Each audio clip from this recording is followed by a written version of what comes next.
प्यारे बच्चों, welcome to my channel. बेटा आज हम करेंगे क्लास 8 की गणित की वर्कशीट नंबर 26, जो कि आपकी डेट 24 दिसंबर की है।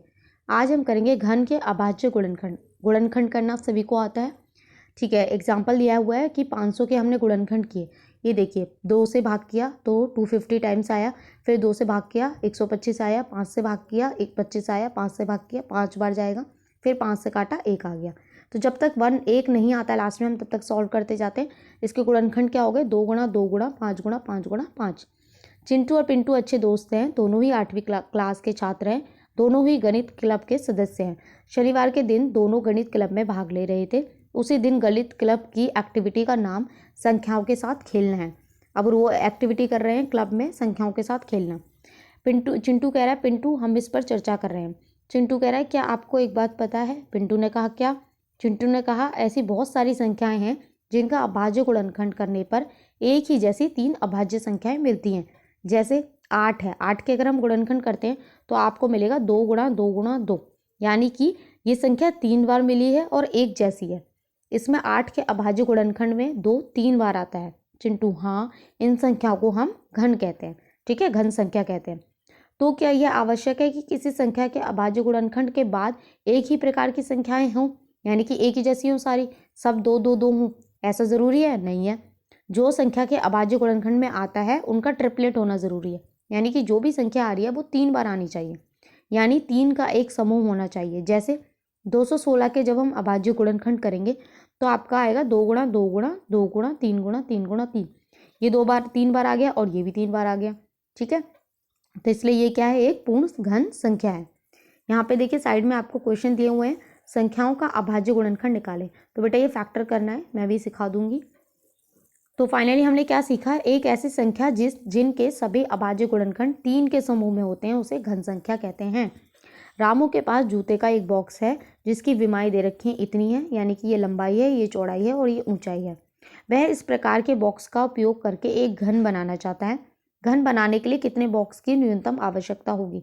अब हम क्या करेंगे, सबसे पहले जो घनाभ है उसका आयतन निकालेंगे। ये हमारा घनाभ है, जूते का जो डब्बा होता है वो घनाभ के जैसा होता है। घनाभ की जो आयतन निकालते हैं वो निकालते हैं L गुणा B गुणा H, यानी कि लंबाई गुणा चौड़ाई गुणा ऊंचाई। इन सबको जब आप मल्टीप्लाई करेंगे और इनके आप अभाज्य गुणनखंड निकालेंगे तो ये आपका बनेगा। इसको अरेंज करेंगे, ठीक है। तो अब यहाँ पे देखिए क्या होगा, यहाँ पे 3 बार है और 5 भी 3 बार है, लेकिन जो 2 है ये सिर्फ 1 बार है। तो हमें इसे 3 बार बनाना पड़ेगा। 3 बार बनाने के लिए हमें 2 गुणा 2 करना पड़ेगा, ठीक है, तभी ये पूरा घन बन पाएगा।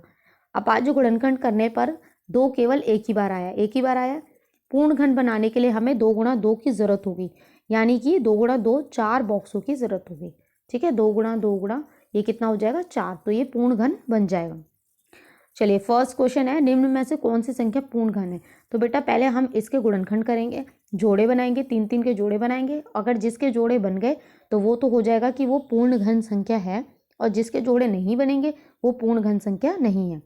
फिर पूछा है, वह छोटी से छोटी संख्या ज्ञात करें जिससे इन संख्याओं को गुणा करने पर यह पूर्ण घन संख्या बन जाएगी। ये बिल्कुल इसकी तरह है। पहले आप गुणनखंड करेंगे, जोड़े बनाएंगे 3 3 के, जो नंबर रह जाएगा उसके जोड़े बनाने के लिए हम गुणा करेंगे, ठीक है। चलिए मैं आंसर्स कर देती हूँ। पहले हम ये इसके आंसर्स करेंगे, इसके बाद जो आपके क्वेश्चन दिए उनके आंसर करेंगे। चलिए आंसर्स देख लेते हैं।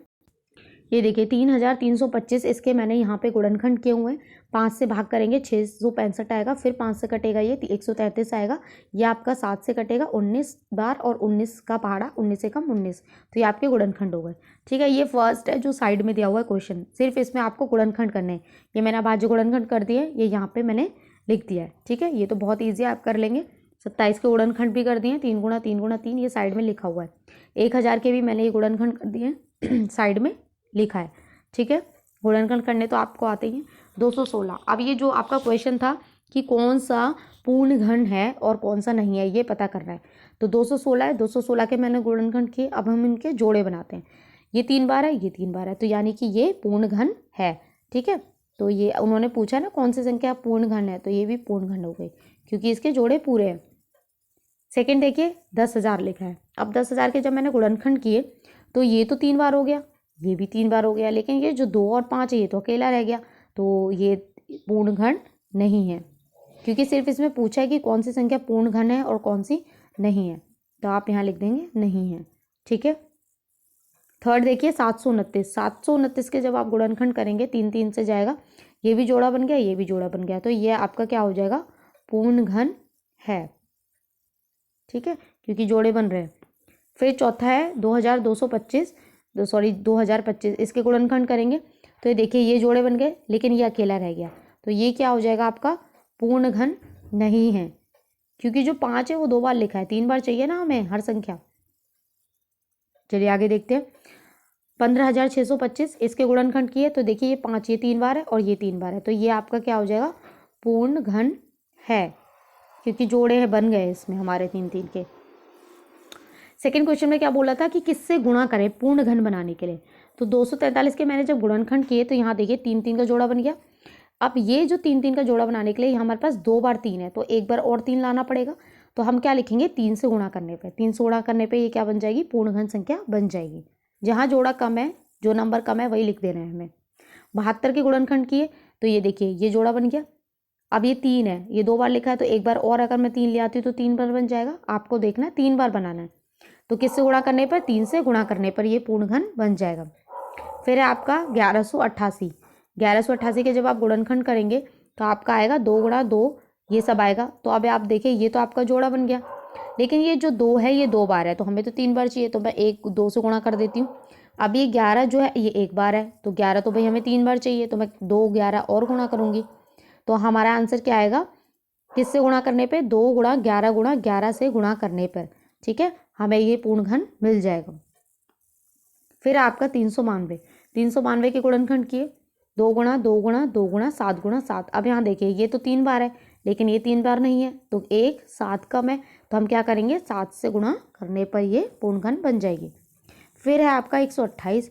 128 के मैंने यहाँ गुणनखंड कर रखे, ये जोड़ा बन गया, ये भी जोड़ा बन गया। अब ये जो 2 है ये एक ही बार है, अब हमें कितनी बार चाहिए, 3 बार, तो कितनी बार गुणा करेंगे, 2 गुणा 2, 4 से गुणा करेंगे, तो 2 गुणा 2 बराबर 4 से गुणा करने पर यह पूर्ण घन बन जाएगा। तो यहाँ आपकी वर्कशीट कंप्लीट हो गई है। आई होप आपको अच्छे से समझ में आई हो। तो प्लीज़ चैनल को लाइक करें, सब्सक्राइब करें, कमेंट करें, फ्रेंड्स के साथ शेयर ज़रूर करें। Thank you.